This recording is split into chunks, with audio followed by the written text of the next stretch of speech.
Je tenais à vous dire félicitations pour tout le travail déjà abattu dans ce contexte turbulent de réforme qui peut paraître très difficile et aussi dans le contexte particulier de crise du Burkina Faso, notamment cette guerre qui nous est imposée, dans un contexte de mutation profonde de la géopolitique mondiale et la géopolitique africaine. Et donc, se réadapter à tous ces facteurs demande beaucoup d'abnégation, beaucoup de courage. Et jusque-là, vous faites montre de ce courage, de compréhension, d'adaptation. Et donc, je tenais à vous féliciter pour ça. Et cette rencontre de ce matin est une rencontre statutaire et nous avons tenu coûte que coûte à le faire avant la fin de l'année, comme l'a exigé notre Constitution. Donc, sur ce, je ne vais pas être long. Je vais donc déclarer ouverte cette session et je reste donc à l'écoute des différents rapports qui seront exposés éventuellement ici. Merci à tous.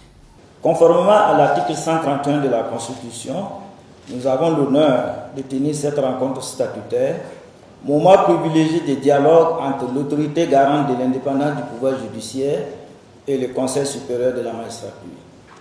Excellence, Monsieur le Président du Faso, garant de l'indépendance du pouvoir judiciaire, honorez annuellement ce rendez-vous.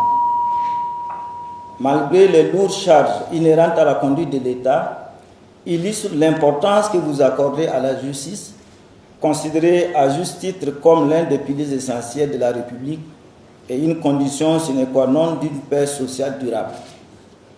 Dans un contexte marqué par la lutte contre le terrorisme et les crises humanitaires et socio-économiques qui en résultent, nous saluons avec respect votre engagement ainsi que celui des forces de défense et de sécurité et des volontaires pour la défense de la patrie.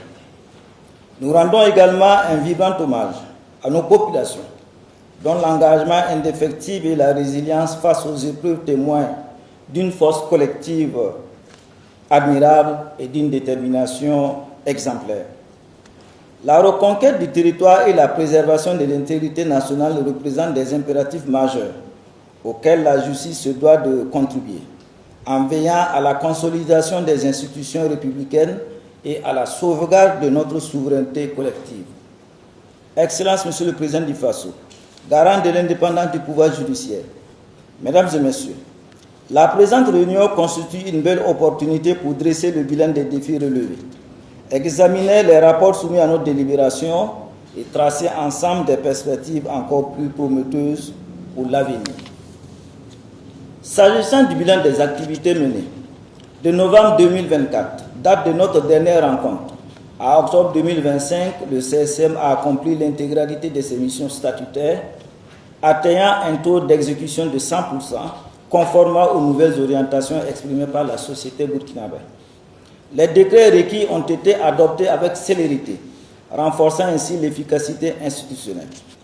Par ailleurs, le Conseil a engagé des actions complémentaires à ses attributions, structurées autour de 4 axes majeurs, à savoir 1. Le renforcement des liens avec les juridictions et les acteurs judiciaires à travers la concertation et la coordination.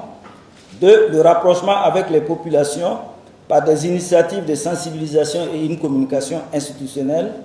3. Les réflexions stratégiques et les plaidoyers institutionnels visant à optimiser l'impact du Conseil sur le fonctionnement du pouvoir judiciaire. 4. Enfin, le développement des capacités opérationnelles grâce à l'amélioration des infrastructures, des outils et des compétences internes. Au titre de la coopération, le CSM